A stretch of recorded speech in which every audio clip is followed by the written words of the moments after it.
ఆమేన్. ద్వితీయోపదేశకాండ గ్రంథం 22వ అధ్యాయం మొదటి గొర్రె గాని త్రోవ తప్పిపోవుట చూచినడల నీవు వాటిని చూడనట్లు కన్నులు మూసుకొనక అగత్యముగా వాటిని నీ సహోదరుని యొద్దకు మళ్లింపవలెను. ప్రభువుని ప్రియులారా, ఇక్కడ సహోదరుడు అంటే ఎవరు? కేవలం తన రక్త సంబంధి మాత్రమేనా, లేక ఇరుగు పొరుగు వారా, లేక మరింకెవరైనా? ప్రతి ఒక్కరు కూడా. మంచి సమరయని ఉపమానములో మనం చూస్తాం, నా పొరుగువాడవుడు, నా సహోదరుడవుడు అని ప్రభువును ఒక ఆయన ప్రశ్న అడిగినప్పుడు ప్రభువు యొక్క చక్కని ఉపమానము చెప్పినవారున్నారు. మంచి సమరయని ఉపమానం. అందులో మరి గాయపరచబడి కొట్టబడి రోడ్డు ప్రక్కన పడి ఉన్న ఒక ప్రయాణస్తుని చూచి వెళ్ళుచున్నవారు అనేక మంది ఉన్నారు, కానీ వారిలో ఈ సమరుడు మాత్రమే ఆయనకు సహాయము చేసిన వాడై ఉన్నారు. కనుక సహోదరుడు అంటే కేవలం ఇంట్లో వాళ్ళు మాత్రమే కాదు సుమా, ఎవరైనా కానీ సహోదరులే. కనుక అవసరంలో ఉన్నవారైనా సహోదరులే. మరి ముఖ్యముగా మనము గ్రహించాలి, ఇక్కడ ప్రభువు అవసరతలో ఇబ్బందులో ఉన్నవారి గురించి ముఖ్యంగా ఇక్కడ ఆయన చెప్పుచున్నారు. మరి సాధారణంగా లోకం ఏం చేస్తుంది అనగా అవసరతలో ఉన్నవారిని చూచి మరి తక్కువగా పెంచుతూ ఉంటుంది, తక్కువ విలువైన వారుగా చూస్తూ ఉంటారు, లేక చులకనగా చూస్తూ ఉంటారు. కానీ ప్రభు ఇక్కడ అట్టివారికే ఎక్కువ సహాయము చేయమని మనకు తెలియపరుస్తున్నారు. ఈ మాటను మరి గమనిస్తున్నప్పుడు ఒక నేటి కాలంలో జరుగుతున్న వీడియోస్ లేక షార్ట్స్ లేక వైరల్ వీడియోస్ అన్నిటిలో మనకు గుర్తొస్తూ ఉంటుంది. ఎలాగనగా ఏమైనా జరుగుతూ ఉంటే దూరం నుంచో దగ్గర నుంచో అలాగే మరి వీడియో తీస్తూ దానిని వైరల్ చేస్తున్నారు. ఇది విశ్వాసులకు ఈ పని తగదు అని గ్రహించండి. ఎందుకంటే ప్రభువునందు ఏర్పరచబడిన విశ్వాసం ఉంచిన వారముగా మనకు దూరం నుంచి చూచి వెనక్కి వెళ్ళిపోవడం కానీ, లేకపోతే రికార్డ్ చేసుకుని వెళ్ళిపోవడం కానీ, వైరల్ చేయడం కానీ ఇలాంటివి మనకు కాదు. కానీ ప్రభువునందు విశ్వాసం ఉంచిన వారమైతే మనం తప్పక అట్టువారికి సహాయము చేయగలవారమై ఉండాలి. కనుక రోడ్డు పక్కనో ఏ ఒక్కరో ఏ యాక్సిడెంట్ అయ్యో ఏ గుద్దో మరి పడిపోయి బాధపడుతుంటే మనం చూచి చూడట్టుగా వెళ్ళిపోకూడదు, కానీ తప్పక అట్టివారికి సహాయము చేయవలసిన వారమై ఉన్నాం. పేతురు రాసిన మొదటి పత్రిక 3వ అధ్యాయం 8వ వచనం. పేతురు రాసిన మొదటి పత్రిక 3వ అధ్యాయం 8వ వచనం. తుదకు మీరందరూ ఏక మనస్కులై ఒకరి సుఖ దుఃఖముల యందు ఒకరు పాలుపడి సహోదర ప్రేమ గలవారును కరుణాచిత్తులను వినయ మనస్కులునై యుండుడి. ఒకరికొకరు సహోదర ప్రేమ కలిగిన వారై, కరుణాచిత్తులు కరుణ దయ చూపువారై, ఒకరికొకరు వినయము కలిగిన వారై ఉండాలి. ఒకరికొకరు వినయం కలిగిన వారు ఉండాలి, కానీ ఒకరికొకరు నేను గొప్ప అనుకునే వారుగా కాకుండా నాకంటే ఎదుటివారు గొప్ప అని అధికముగా ఎంచుచు. ఫిలిప్పి గారు అంటారు, ఫిలిప్పి పత్రికలో పౌలు గారు అంటారు 2వ అధ్యాయంలో. కనుక అధికముగా ఎంచుచు వినయము చూపగల వారమై ఉండాలి. లేవ్యకాండం గ్రంథం 19వ అధ్యాయం 17వ వచనం. లేవ్యకాండం గ్రంథం 19వ అధ్యాయం 17వ వచనం.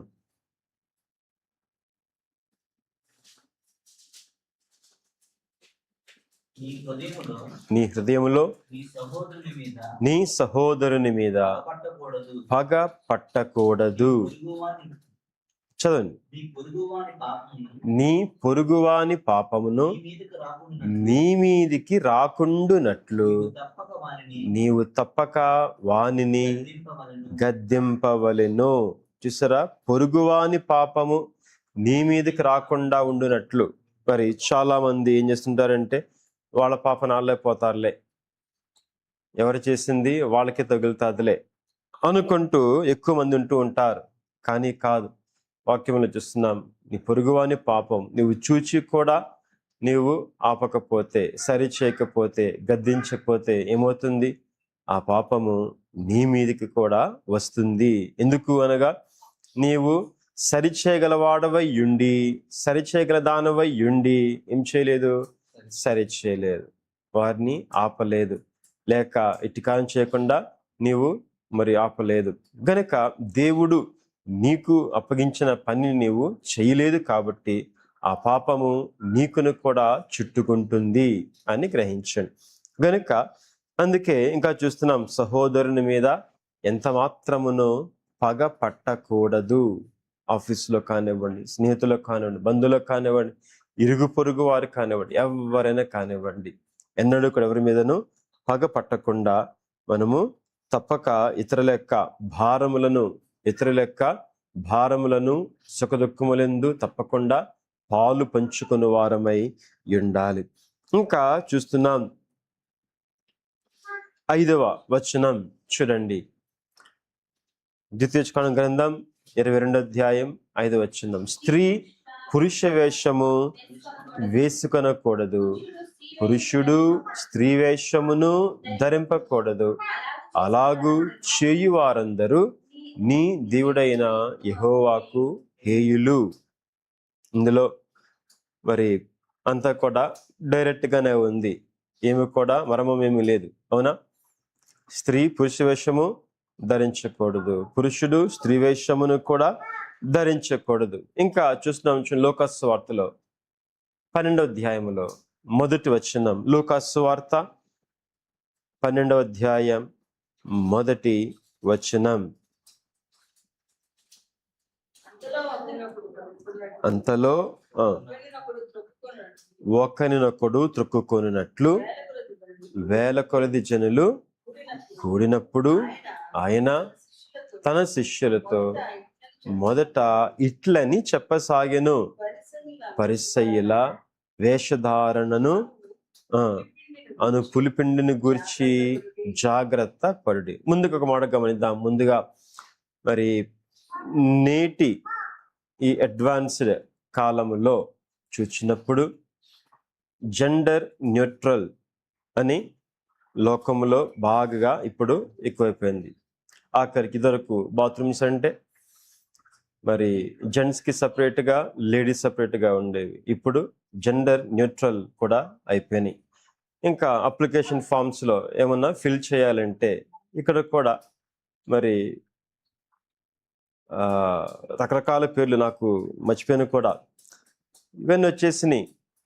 అంటే పురుషునిగా ఉంటూ లోపల స్త్రీగా ఉండాలని, స్త్రీగా ఉంటూ లోపల పురుషునిగా ఉండాలని, దీని కొరకు ఆపరేషన్లు కూడా చేయించుకుంటూ ఉన్నారు. నేటి కాలంలో ఇవి మరింత ఎక్కువైపోయింది. మీకు అందరికీ తెలుసు, మరి టెస్లా కంపెనీ ఎలాన్ మస్క్ వాళ్ళ కొడుకు కూడా ఎలాగైపోయాడు, కనుక ఎందుకంటే ఎలాగన వారిని మార్చేస్తున్నారు. కనుక ఇవన్నీ కూడా ఏం చెప్పండి, దేవుని యొక్క వాక్యానికి విరుద్ధము. దేవుడు స్వతహాగా పరలోకములో, భూలోకం జన్మించిన ప్రతి ఒక్కరి గురించి కూడా పరలోకములు ముందుగానే ఏర్పాటు చేసి ఒక ఐడెంటిటీ ఆయన ఏర్పాటు చేసి, ఈ లోకములో ప్రతి ఒక్కరికి కూడా కొన్ని కార్యములు, కొన్ని పనులు ఆయన ఉద్దేశించిన వారై ప్రతి ఒక్కరిని ఈ లోకమునకు పంపించిన వారై ఉన్నారు. అయితే సాతాను ఏం చేస్తున్నాడు, ఈ రీతిగా అనేక మందిని సులువుగా మోసగించి వారిలో లేనిపోని ఆలోచనలన్నీ కూడా మరి కలిగించి మరి యవనస్తు ముఖ్యంగా పాడు చేస్తున్నాడు. కనుక తప్పక దీని గురించి మరి ప్రార్థించవలసిన విన్నాను. మరి మన సమాజంలో, ఇండియా దేశంలో అయితే మరి ఉన్నది, కానీ త్వరగా బయట పడట్లేదు, తక్కువగా ఉంటూ ఉన్నారు. కానీ ఇతర దేశాల్లో చూసినప్పుడు ఈ యొక్క సమస్య చాలా అధికముగా మనకు కనబడుతూ ఉంది. కనుక స్త్రీ పురుష వేషము ధరించకూడదు, పురుషుడు స్త్రీ వేషమును ధరించకూడదు. ఇంకా ప్రభు కూడా చెప్తున్నారు కదా, ఇది కేవలం ఇది మాత్రమే కాదు. ఇంకా చూసినప్పుడు వేషధారణ అంటే మనసులో ఒకలా ఉంటూ పైకి మరి ఒకలాగా, లోపల అనీతిగా ఉంటూ పైకి నీతిమంతుల్లాగా, లోపల కోపము గలవారయ్యండి పైకేమో నవ్వుతూ, కపటపు నవ్వుతూ. మరి పగవాడు ఏం చేస్తాడు? లెక్కలేనన్ని ముద్దులు పెడతాడని సమత గ్రంథములో మనం చూస్తాం. పగవాడు లెక్కలేనన్ని ముద్దులు పెడతాడు. స్నేహితుడు ఏం చేస్తాడు? మేలు కోరి గాయము చేస్తాడు. మేలు కోరి గాయము చేస్తాడు. కనుక సాతాను ఏం చేస్తున్నాడు? ఇదే రీతిగా అవ్వమ్మ దగ్గరికి వచ్చి వేషధారణతో వచ్చాడు. పాములో సర్పములో ఉండి అతను వేషము వేసుకొని తాను సాతాను అని తెలియకుండా అవ్వమ్మను మోసగించిన వాడై ఉన్నాడు. చూసారా? వేషధారణ ఎక్కడి నుంచి స్టార్ట్ అయింది? సాతాను నుంచి స్టార్ట్ అయింది. ఏదైనా తోటలో స్టార్ట్ అయింది. ఎలా స్టార్ట్ అయింది? మాటల ద్వారానే అవ్వమ్మను పడవేసింది. అలాగే నేడును కూడా లోకములో చూస్తున్నాం. అనేక మంది విశ్వాసులు కూడా అనేక మంది ఉంటుంటారు. మరి మనసులో ఒకటి, పైకి మరి ఒకటి, చాలా విచారం కదా. ఇట్టి వేషధారణ దేవునికి హేయము అని ఆయన ప్రభువు చెప్పుచున్నారు. కనుక మరి మనుషుల దృష్టికి మంచిగా ఘనమైనదిగా ఎంచబడేది దేవుని దృష్టికి నీచము అని గ్రహించండి. కనుక ఈ లోకములో ఉన్నవారు ఇటువంటివన్నీ వారు కూడా చేయుచున్నారు. కానీ మనము అట్టి వాటి జోలికి పోకుండా ఉండవలసిన వారమై ఉన్నాం. ఇంకా చూస్తున్నాం. మరి 8వ వచనం చూడండి. 8వ వచనం, ద్వితీయోపదేశ కాండం 22వ అధ్యాయం 8వ వచనం. క్రొత్త ఇల్లు కట్టించున్నప్పుడు దాని మీద నుండి ఎవడైనను పడుట వలన నీ ఇంటి మీదికి హత్యా దోషము రాకుండుటకై నీ ఇంటి పైకప్పునకు చుట్టూ పిట్టగోడ కట్టింపవలెను. మరి నేటి కాలంలో దాదాపు 99.9% ప్రతి ఒక్క ఇంటికి కూడా ఇలాంటి పిట్టగోడలు ఉంటూ ఉన్నాయి.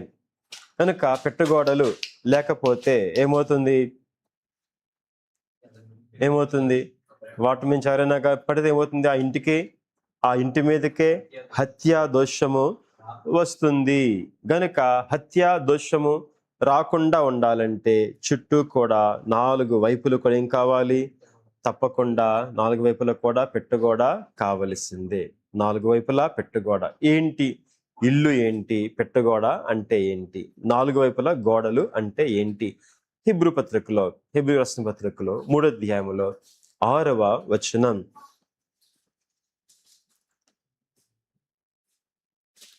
హెబ్రీ రాసిన పత్రిక 3వ అధ్యాయం 6వ వచనం. అయితే క్రీస్తు కుమారుడయ్యుండి ఆయన ఇంటి మీద నమ్మకముగా ఉన్నాడు.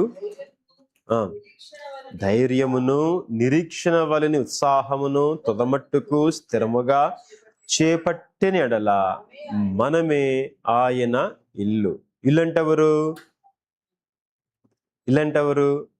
మనమే. ఇంటి మీదకి హత్య దోషము రాకుండా ఉండుట అంటే ఏంటి? అది కూడా ఏ ఇల్లు? క్రొత్త ఇల్లు కదా. క్రొత్త ఇల్లు. మరి క్రొత్త ఇల్లు అంటే ఏంటి? క్రొత్త ఇల్లు అంటే ఏంటి? కొరింథీయులకు రాసిన 2వ పత్రిక 5వ అధ్యాయం 17వ వచనం.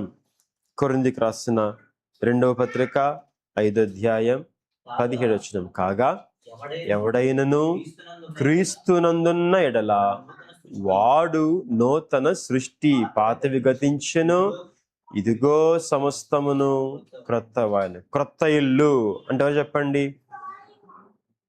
మారు మనసు పొందిన విశ్వాసి, ప్రభులో విశ్వాసం ఉంచిన వారు.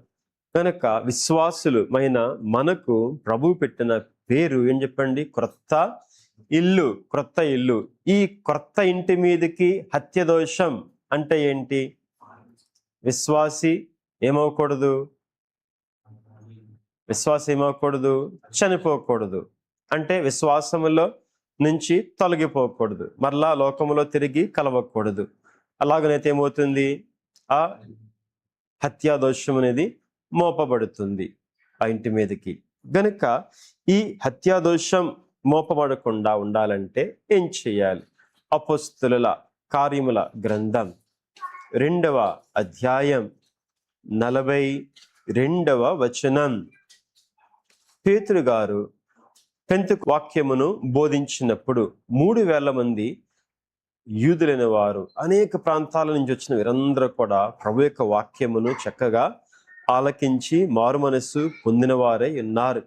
కనుక వీరు ఎలా ఉన్నారు? ఇక్కడ వాక్యంలో చూస్తున్నాం, వీరు అపొస్తలుల బోధయందును సహవాసమందును రొట్టె విరుచుటెందును ప్రార్థన చేయుటెందును ఎడతెగక యుండిరి. ఎవరు చెప్పండి? క్రొత్త ఇల్లు అయిన విశ్వాసికి ఉండవలసిన 4 వైపులా ఉండవలసిన పిట్టగోడలు. మొదటి గోడ ఏం చెప్పండి?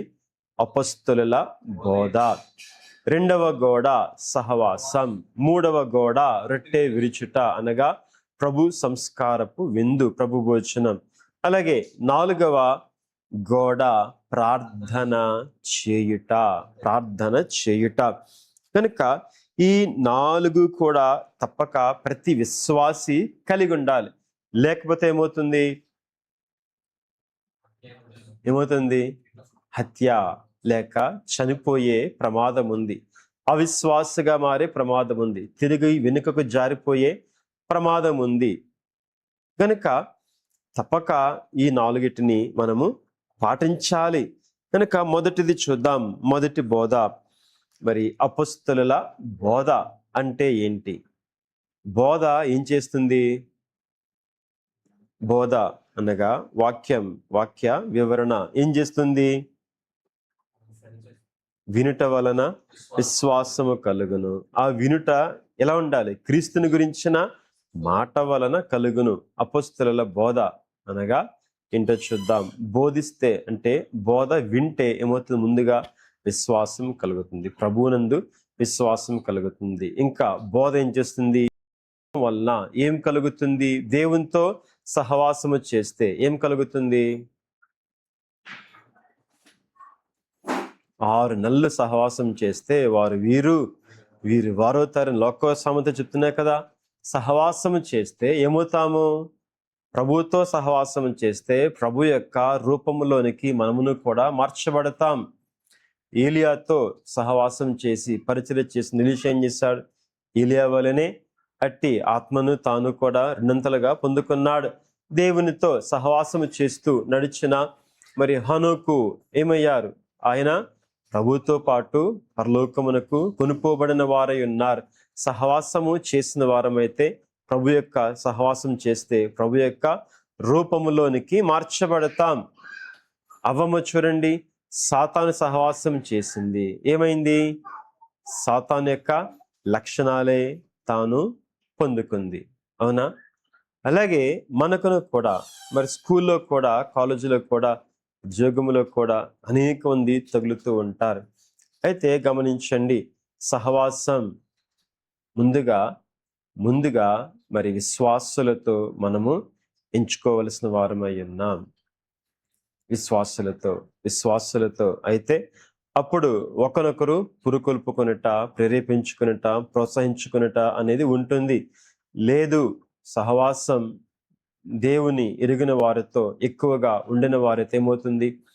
వారి యొక్క భయాలు, వారి అవిశ్వాసాలు, వారి యొక్క స్థితిగతులు, వారి యొక్క లక్షణాలు ఇవన్నీ కూడా మరి అందుకోవడం జరుగుతుంది.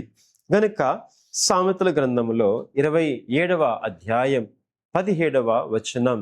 సామెత గ్రంథం 27వ అధ్యాయం 17వ వచనం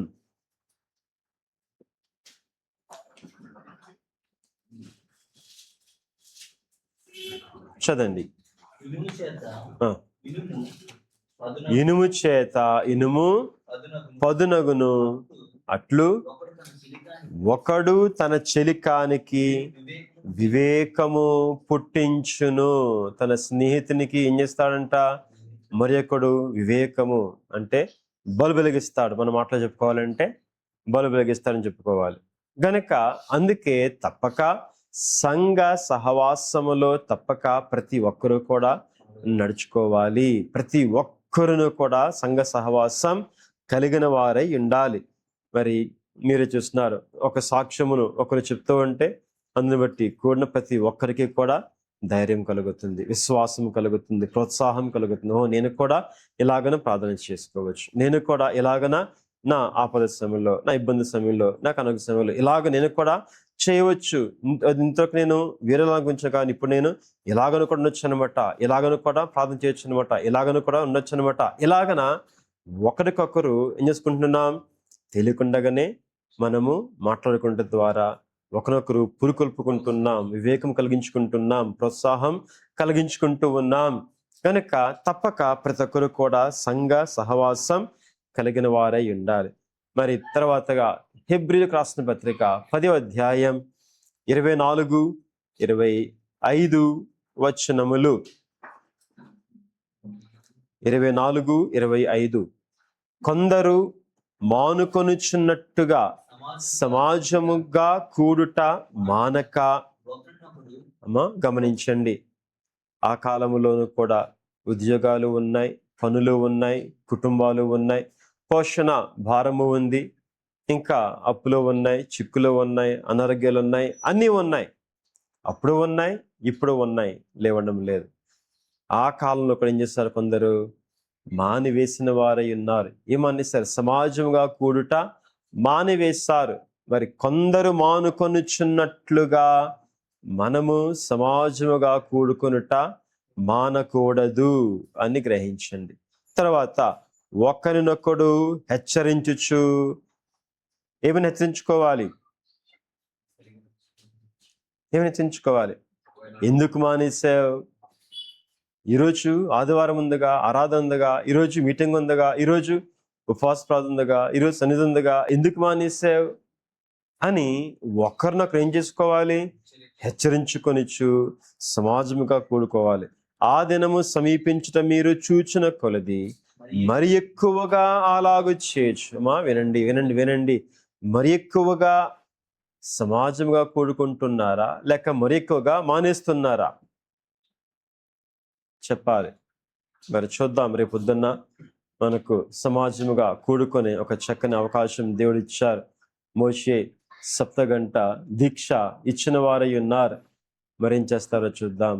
సమాజముగా కూడుకుంటారా, సమాజముగా కూడుకునుట మానివేస్తారా? వాక్యములో ఉన్న ప్రకారం చేస్తారా, లేక వాక్యమునకు విరుద్ధముగా నడుచుకుంటారా? మరి ఈ రోజునే, ఇప్పుడే, ఈ క్షణమందే తప్పక ప్రతి ఒక్కరు కూడా ఒక డెసిషన్ తీసుకోండి. తర్వాత సంఘ కూడికలకు తప్పక ప్రతి ఒక్కరూ కూడా ఏం చేయాలి, పాలు పొందాలి. ఇంకా ప్రేమ చూపుటకును, సత్కారములు చేయుటకును ఒకరినొకడు పురికొల్పవలెను అని ఆలోచిస్తాము. చూసారా ఎంత స్పష్టముగా నేటి కాలములో మనకు జరుగుతున్న దాని గురించి ముందుగానే ప్రభువారు ఇక్కడ పౌలు గారి ద్వారా తెలియపరచిన వారై ఉన్నారు. తర్వాతగా 3వ గోడ ఏం చెప్పండి? 3వ గోడ రొట్టె విరిచుట. మొదటి గోడ అపొస్తలుల బోధ, అనగా ప్రభువు బోధించిన బోధ. 2వ గోడ సహవాసము. 3వ గోడ రొట్టె విరుచుట, అనగా ప్రభు భోజన విందు, ప్రభు భోజనము. మరి మొదటి శతాబ్దంలో మొదటి సంఘం ఏం చేశారు? ప్రతిరోజు కూడుకున్నారంట. ప్రతిరోజు కూడుకున్నారు, ప్రతిరోజు వాక్యం విన్నారు, ప్రతిరోజు రొట్టె విరిచిన వారై ఉన్నారు, ప్రతిరోజు కూడా సత్కారములు చేయుచున్నారు. ఎంత గొప్ప భాగ్యము చూసారా? అందుకే ఈ మొదటి సంఘం అత్యధికముగా ప్రబలింది, వృద్ధి చెందింది. విశ్వాసములో అన్నిట్లో కూడా వారు చక్కగా వృద్ధి చెందిన వారై ఉన్నారు. గనక ఇప్పుడా ఈరోజు వస్తారు, మీరోజు వస్తారము అని ఆ కాలంలో వారు ఏం చేస్తారు? ప్రభు యొక్క రాకడ కొరకు ఎదురు చూచిన వారై ఉన్నారు. మరి నేడు సమాజంగా కూడుకున్నట తగ్గిపోయింది గనక, సహవాసం తగ్గిపోయింది గనక వారానికి ఒకసారి, ఇంకా మరికొందరు అయితే నెలకోసారి, మరికొందరు మరి నెలలో 2 సార్లు, మరికొందరు 2 నెలలకు ఒకసారి ఎలాగనొస్తూ ఉన్నారు. ఏమైపోయింది? సహవాసం తగ్గిపోయింది గనక ఏమవుతుంది? రాకడ సిద్ధపాటు కూడా లేదు, ఆత్మీయ వృద్ధి కూడా లేదు, అన్నిట్లో కూడా చెప్పబడిపోయిన వారై ఉన్నారు. గనక సహవాసంలో ఉంటే ఎంత గొప్ప ఐక్యత ఉంటుంది. గనక సహవాసం, తర్వాత రొట్టె విరుచుట, మరి ఎందుకు రొట్టె విరచాలి? రొట్టె విరుచుట అంటే ప్రభు భోజన విందు తప్పక ఆచరించువారై ఉండాలి. కొరింథీయులకు రాసిన మొదటి పత్రికలో 11వ అధ్యాయంలో 24వ వచనంలో ప్రభు చెప్పిన మాట పౌలు గారు ఇక్కడ తెలియపరుస్తున్నారు. చూడండి, దానిని విరిచి, ఇది మీ కొరకైన నా శరీరము, నన్ను జ్ఞాపకము చేసుకొనుటకై దీనిని చేయుడి. ఒకవేళ ప్రభు భోజన విందే లేకపోతే మనకేం గుర్తుంటేది? ఏ బిర్యానీయో, ఎక్కడ ఏం బాగుందో అదే గుర్తుంటుంది. అవునా? ఇప్పటికీ కూడా అలాగే ఉందిగా. గనుక ప్రభు అన్నారు కదా, లోకములో పడి నన్ను మర్చిపోతారేమో, మీ ఆహారంలో పడి నన్ను మర్చిపోతారేమో, మీ పనుల్లో పడి నన్ను మర్చిపోతారేమో. జాగ్రత్త సుమ, నన్ను జ్ఞాపకం చేసుకునండి. నన్ను జ్ఞాపకం చేసుకుంటూ ఏం చేయండి? ఈ విందును మీరు తప్పకుండా ఆచరించండి. ఈ విందును మీరు ఆచరించినట్లయితే నా శరీరం ద్వారా, నా రక్తము ద్వారా మీలోనికి నా యొక్క లక్షణములు, శక్తులు, రూపలావణ్యములు యావత్తును కూడా మీరు అందుకొనండి, నా రూపమును పొందుకొనండి. ఈ రీతిగా మరి నా యొక్క రాక కొరకు మీరు నా రూపములోనికి మార్చబడి మీరు సిద్ధముగా ఉండండి అంటూ ప్రభువారు మనకు ఈ లోకములో జీవించుట కొరకు తగిన శక్తిని, తగిన బలమును, ప్రభావమును, జీవమును మనకు అందించుచు, అలాగే పరలోక నిత్య జీవము కొరకు మనకు కావలసిన సిద్ధపాటు, అలాగే శక్తి కొరకు ఏం చేస్తున్నారు? ఆయన తన యొక్క శరీర రక్తములను మనకు ఏర్పాటు చేసిన వారే ఉన్నారు. కాబట్టి ఇంత గొప్ప మరి శ్రేష్టమైన మరి ఆ భోజనం, ప్రభు భోజనమును ఏర్పాటు చేసిండగా, ప్రభువే ఏర్పాటు చేసిండగా మానివేటకు మనమెవరము? ఇదిగో విందు సిద్ధముగా ఉన్నది, రండి అని ఆ యొక్క యజమానుడు పిలుస్తూ ఉంటే కొందరేమన్నారు? నేను ఎడ్లు కొనుక్కోవడానికి వెళ్తున్నాను, నేను పెళ్లి చూపులకు వెళ్తున్నాను, నేను పొలం కొనుక్కోవడానికి వెళ్తున్నాను, చూడడానికి వెళ్తున్నాను. ఇలాగన ఆయా పనులు పెట్టుకొని ఏం చేశారు? విందులోనికి రాకుండా ఆగిపోయారుగా. కాబట్టి ఆ ప్లేస్ను దేవుడు ఖాళీగా ఉంచారా? యజమాని ఖాళీగా ఉంచి మరేం చేశాడు? మార్గాల్లోనికి, రాజమార్గంలోనికి, కంచెల్లోనికి, అన్ని చోట్లకు కూడా వెళ్ళి అందరిని కూడా తీసుకొచ్చేయండి. ఏ ఒక్క ప్లేస్ కూడా ఖాళీగా ఉండడానికి వీలు లేదు. గమనించండి ప్రభువుని ప్రియులారా, మనమును కూడా విందులోనికి రాకపోతే ఆ ప్లేస్ మన కొరకు దేవుడు ఖాళీగా ఉంచడు. కానీ ఆ ప్లేస్ను, ఆ అవకాశమును మరి ఒకరికి తప్పకుండా దయచేవారై ఉన్నారు. కానీ ఆయన యొక్క శరీర రక్తములు మీరు రాలేదని దేవుడు వృధాగా ఉంచువారు కాదు అని గ్రహించండి. గనుక మనమే గమనించండి, ఇంట్లో వంట చేసుకునే మరి మీరే ఏం చేస్తారు? మిగలకుండా ఉండాలని ఈ కొంచెం వేసుకో అని అందరికి వడ్డిస్తారుగా. మరి ప్రభువు మన కొరకు ఇంతగా ఆయన తన శరీర రక్తములను ఆయన సిద్ధపరచగా, పరలోకమును సిద్ధపరచగా, విందును సిద్ధపరచగా, ఆయన రాజ్యమును సిద్ధపరచగా, ఆయా సాకులు చెప్పి రాకుండా ఉంటే ఎవరు కోల్పోతారు? దేవుడు మాత్రం ఆయనకి నష్టము కూడా లేదు, ఉండదని గ్రహించండి. గనుక మరి వీరు అనగా మార్పు చెందిన వీరు, విశ్వాస సంఘములో చేరిన వీరు ఏం చేస్తున్నారు? అపొస్తలుల బోధయందు, తర్వాత సహవాసమందు, తర్వాత రొట్టె విరుచుటెందు ఎడతెగక ఉన్నారు. అలాగే మనమును కూడా తప్పక ఎన్నడను మానకూడదు. అయ్యగారు అన్నారు కదా, దేవజన్ అన్నారు కదా, మరి అనారోగ్యము చేత మంచం మీద నుండి లేవలేని స్థితిలో ఉంటేనే తప్ప ప్రభు భోజన విందుకు ఎవ్వరు కూడా మానకూడదు అన్నారు. చూసారా? అనారోగ్యముతో మంచం మీద నుండి లేవలేని స్థితిలో ఉంటేనే తప్ప ఎవ్వరును కూడా ప్రభు భోజన విందు మానకూడదు, సంస్కారపు విందు మానకూడదు. గనుక దాన్ని బట్టి మరి మీరు తప్పక గ్రహించుకోండి. తర్వాతగా చివరగా చూద్దాం, నాలుగవ గోడ ఏం చెప్పండి? ప్రార్థన. ప్రార్థన ఏం చేస్తుంది? ప్రార్థన ఏం చేస్తుంది? పాపము చేయకుండా ఆపు చేస్తుంది. పాపం ఏం చేస్తుంది? ప్రార్థన చేయకుండా ఆపు చేస్తుంది. సింపుల్. ప్రార్థన చేయవారవై ఉంటే శక్తితో నింపబడి వాడవై ఉంటావు. గనక పాప ఆకర్షణకు బలము తగ్గిపోతుంది. ప్రార్థనలో తగ్గిపోతే పాప ఆకర్షణకు బలము ఎక్కువవుతుంది.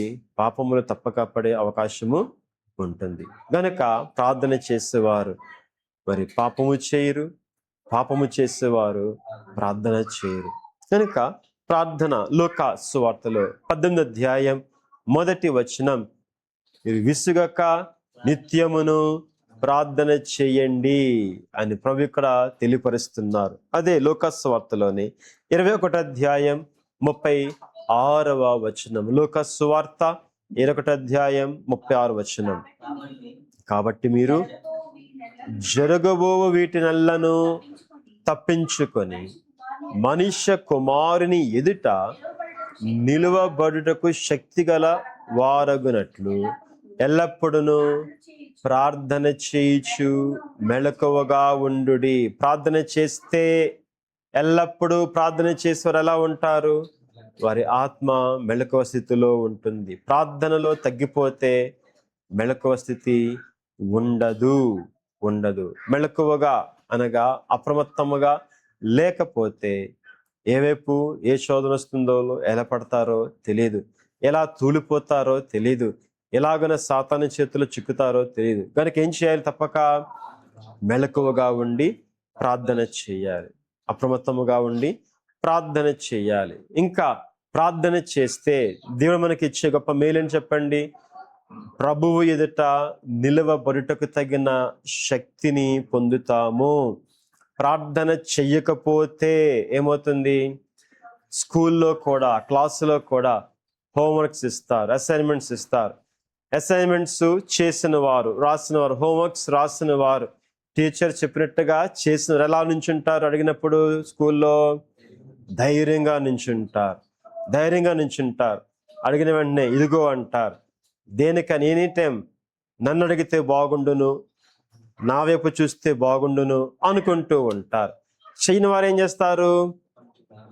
నన్ను చూడకూడదు అని భయపడతా, దిగులు పడతా ఉంటారు. నా పేరు పిలవకూడదు, నన్ను పిలవకూడదు, నన్ను అడగకూడదు అనుకుంటారు. చూసారా? కనుక చెప్పిన పని చేస్తే ఏమవుతుంది? ధైర్యంగా నిలబడే శక్తి కలవారం అవుతాం. చేయకపోతే ఏమవుతుంది? అధైర్యం, బలహీనత, అది పాపం. దాన్ని బట్టి పనిష్మెంట్ తప్పకుండా ఉంటుంది. మనము అంతే. ప్రార్థన చేయవారమైతే రెగ్యులర్గా ఎలా ఉంటాం? ప్రభు ఎదుట నిలబడగలిగే శక్తి గలవారమై ఉంటాం. లేకపోతే శక్తిహీనులము, బలహీనులము అవుతాం. గనుక ఇంకా ఏం ప్రార్థన చేయాలి? మరి ప్రార్థన చేస్తే ఏమవుతుందో చూస్తాం. ఏమని ప్రార్థన చేయాలి? ఎలా చేయాలి? ఎఫెసీ పత్రికలో 6వ అధ్యాయం 18వ వచనము నుండి చదవండి. ఎఫెసీ పత్రిక 6వ అధ్యాయం 18వ వచనం నుంచి. ఆత్మ వలన ప్రతి సమయమందును ప్రతి విధమైన ప్రార్థనను విజ్ఞాపనను చేయుచు ఆ విషయమై సమస్త పరిశుద్ధుల నిమిత్తమును పూర్ణమైన పట్టుదలతో విజ్ఞాపన చేయుచు మెలకువగా ఉండుడి. చూసారా? ఎలా ప్రార్థన చేయాలి? పరిశుద్ధాత్మ సహాయము వలన ప్రార్థన చేయువారమై ఉండాలి. లేకపోతే దేవుని చిత్తానుసారమైన దాని గురించి అడిగి ఇంకా చిక్కుల్లో పడవారమై ఉంటాం. గనక దేవుని చిత్తానుసారముగా మనమేమడిగినా ఆయన మనకు దయచేస్తాడనేదే మన ధైర్యం అంటారు యోహాను గారు. గనక మనం ఎలా ప్రార్థన చేయాలి అనగా దేవుని యొక్క చిత్తానుసారముగా, ఆత్మానుసారముగా ప్రార్థన చేయాలి. యోహాను పత్రికలో మొదటి పత్రికలో 5వ అధ్యాయం 14వ వచనం. ఆయనని బట్టి మనకు కలిగిన ధైర్యం ఏదనగా ఆయన చిత్తానుసారముగా మనమేది అడిగినను ఆయన మనవి ఆలకించును అనునదియే. గనుక చూసారా, ఇలా చేయాలి. ఆయన చిత్తానుసారముగా, ఆయన ఆత్మ వలన మనము ప్రేరేపించబడే వారమై ప్రార్థించాలి. తర్వాత ఎప్పుడు చేయాలి? ప్రతి సమయములోనూ ప్రార్థించేవారం ఉండాలి. ఇంకా ఏం ప్రార్థన చేయాలి? ప్రతి విధమైన ప్రార్థన, ప్రతి ఒక్కరి కొరకును కూడా ప్రార్థన చేయాలి. తిమోతికి రాసిన మొదటి పత్రికలో 2వ అధ్యాయములో మరి మొదటి వచనము నుండి మనము చూచినప్పుడు, మనము సంపూర్ణ భక్తియు మాన్యతయు కలిగి నెమ్మదిగాను సుఖముగాను బ్రతుకు నిమిత్తము అన్నిటికంటే ముఖ్యముగా మనుషులందరి కొరకును. చూసారా, దేని కొరకు ప్రార్థించాలి? సంపూర్ణ భక్తి కొరకు ప్రార్థించాలి. మనం ఏమనుకుంటాం? నేనున్నదే భక్తి అనుకుంటాం, నేను చేస్తుందే భక్తి అనుకుంటాం. కానీ ఇది అరకొర భక్తి మాత్రమే. సంపూర్ణ భక్తి కావలసి ఉంది. తర్వాత మాన్యత. భక్తి ఉంటే సపోజ్ ఏం కావాలి? మాన్యత, గౌరవము కలిగిన వారమై జీవించాలి. తర్వాత నెమ్మదిగా జీవించాలి, సుఖముగా జీవించాలి. ఇది ప్రభు మన కొరకు ఏర్పాటు చేసిన ఆయన యొక్క చిత్తం. గనుక ఇలాగని జీవించాలంటే ఎవరి కొరకు చేయాలి? ఎల్లప్పుడూ కూడా మన కుటుంబము కొరకే ప్రార్థన చేసుకుంటే సరిపోదు, మన సంఘము కొరకే ప్రార్థన చేసుకుంటే సరిపోదు. మరి ఏం చేయాలి? మనుషులందరి కొరకు చేయాలి. ముఖ్యముగా రాజుల కొరకు, అనగా నేటి కాలములో మంత్రులు, ప్రధానమంత్రులు, ముఖ్యమంత్రులు, ప్రెసిడెంట్లు, గవర్నర్లు, ఇంకా కలెక్టర్స్, ఇంకా అనేకమైన మరి పెద్దలు ఉన్నారు. వారందరి కొరకు కూడా ప్రార్థించాలి. తర్వాత అధికారుల కొరకు, వారి కింద ఏర్పాటు చేయబడిన వారి గురించి తప్పక మనము ప్రార్థించాలి. విజ్ఞాపనలు, ప్రార్థనలు, యాచనలు, కృతజ్ఞతాస్తుతులు చేయాలి. ఈ 4 విధాల మనము చేయవలసి ఉన్నాం. విజ్ఞాపన వారి కొరకు, ప్రార్థన, తర్వాత యాచన. యాచన అంటే బ్రతమలాడుకోవడం, అడుగుకొనడం. కనుక మన కొరకైతే అడుగుకున్న వారం వింటాము దేవుని. కానీ మరి ఇతరుల కొరకు మనం అడుగుతామా? ఇతరుల కొరకును కొనించి మనం యాచించవలసిన వారమై ఉన్నాం. అలాగే మన కొరకు అయితే కృతజ్ఞతాస్తుతులు చెల్లించుకుంటాం దేవునికి. మరి ఇతరుల కొరకును కూడా ప్రార్థించి మరి వారి ఎడల కూడా నీవు చేస్తావని చేయడం తప్పక మనము కృతజ్ఞతాస్తుతులు చెల్లించు వారమై ఉండాలి. గనుక ఈ రీతిగా సంఘస్థులు, విశ్వాసులు ప్రతి ఒక్కరు కూడా ఈ 4 విధములైన అనుభవములలో తప్పక ఎదుగువారై ఉండాలి, కలిసిన వారై ఉండాలి. మొదటిది బోధ, వాక్యము. రెండవది సహవాసము, దేవునితోనూ సంఘముతోను. మూడవది ప్రభు భోజనము, రొట్టె విరుచుట. 4వది ప్రార్థన. మరి మీలో చాలా మందికి తెలియపరుస్తున్నాం, ఎన్నో మార్లు చెప్పాం, రండి ప్రార్థన చేయండి అంటే అమ్మా అదుంది, ఇదుంది, ఆ పనుంది, ఈ పనుంది అని చెబుతారే గాని ప్రార్థనలోనికి మాత్రం రాలేకపోతూ ఉన్నారు. చూసారా, అన్నీ ఉన్నాయి కానీ ఏం లేదు?